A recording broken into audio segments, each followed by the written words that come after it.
being miserable might be the best thing to ever happen to you. Why? Well, as this Danish philosopher believed, despair isn't a problem, it's a wake-up call. Just like Andy Dufresne in the Shawshank Redemption, even you can turn struggle into freedom and create a better life. This is Søren Kierkegaard's secret to overcoming despair.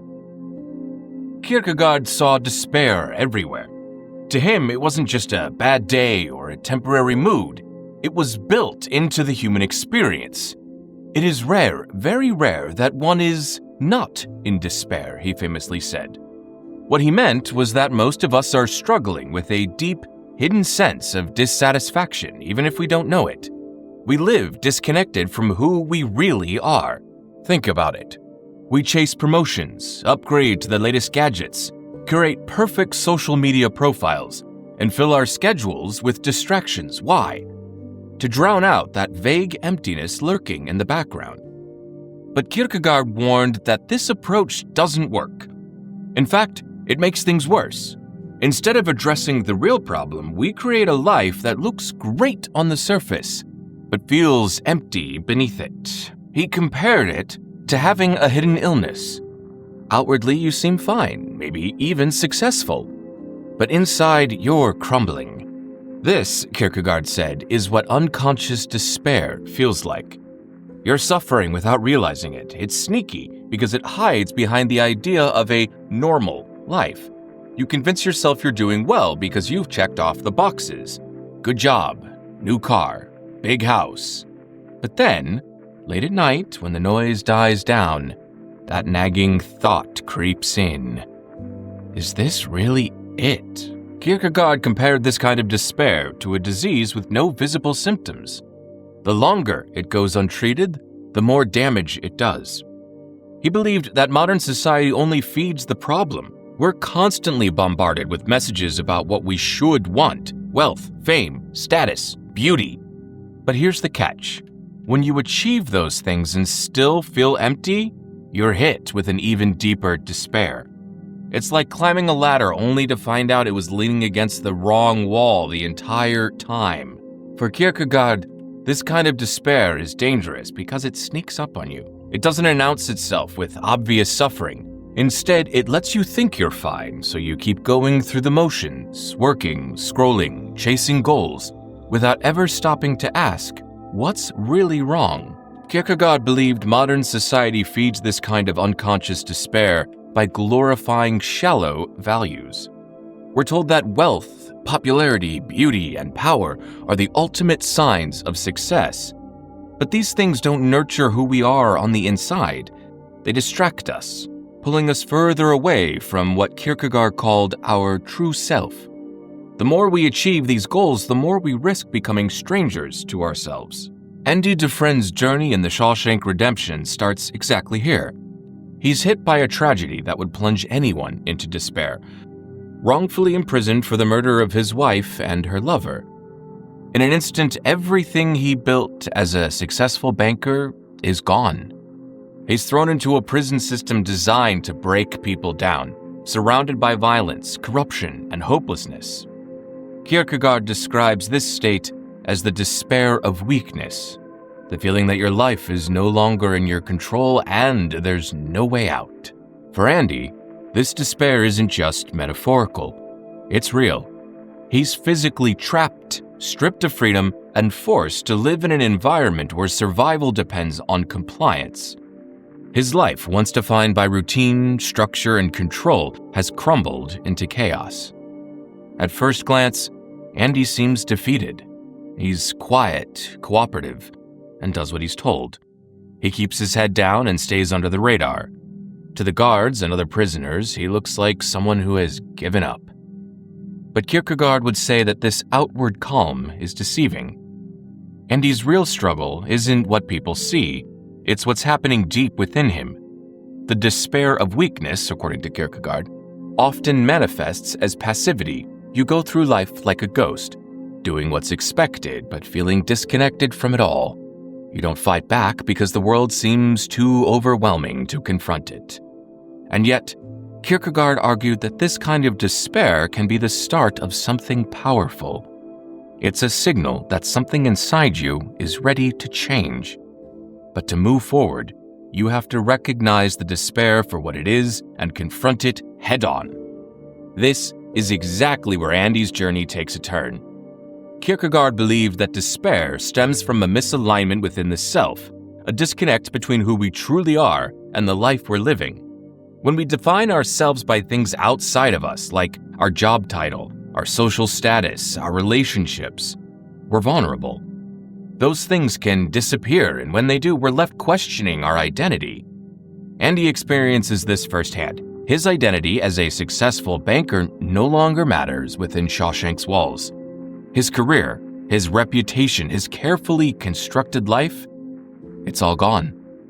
He could have stayed in that despair, letting it consume him, but instead, Andy slowly begins to reclaim who he is.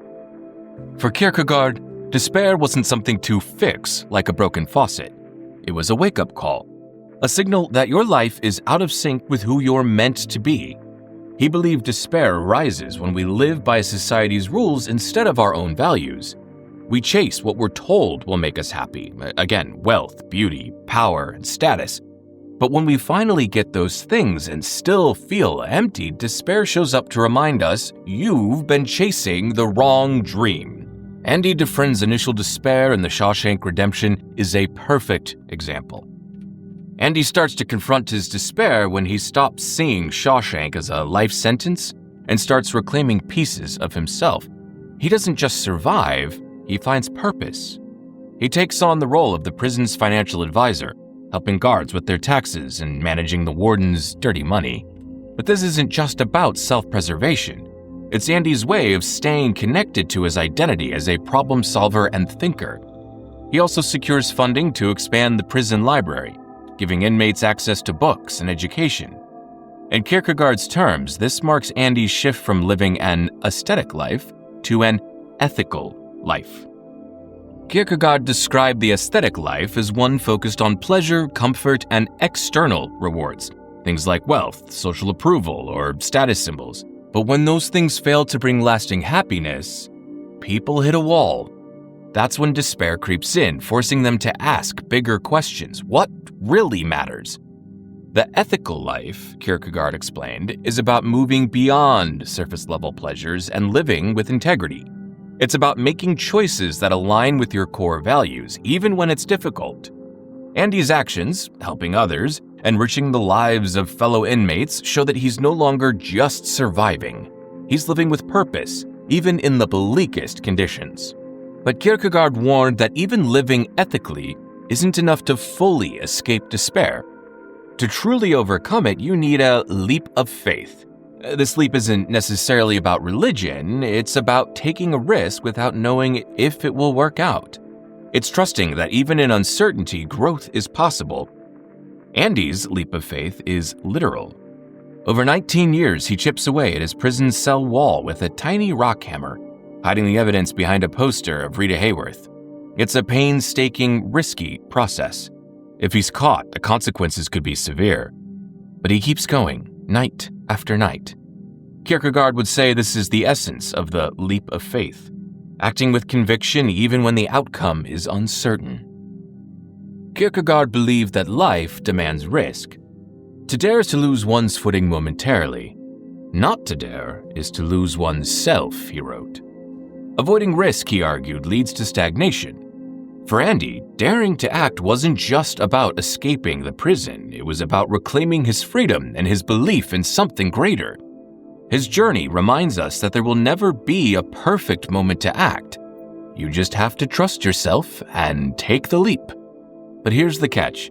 You can't take that leap without faith. Kierkegaard's idea of faith isn't blind optimism. It's a deeply personal conviction that sustains you when things get hard.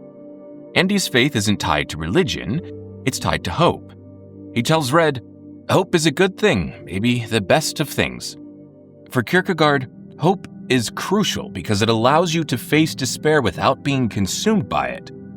Hope doesn't mean pretending everything will be okay.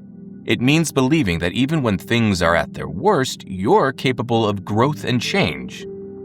As Andy digs his way to freedom, He's not just escaping a physical prison, he's transforming his despair into strength. Kierkegaard saw despair as a paradox. Yes, it's painful and suffocating, but it's also what pushes us towards self-realization. Without despair, we'd never feel the urgency to change, but change doesn't come easy. Kierkegaard believed that the path to becoming your true self is filled with obstacles, fear, doubt, and anxiety. But these obstacles aren't meant to stop you. They're meant to test how badly you want to grow.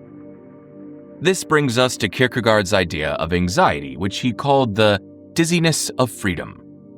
Anxiety is what we feel when we realize how many choices we have and how uncertain the future is.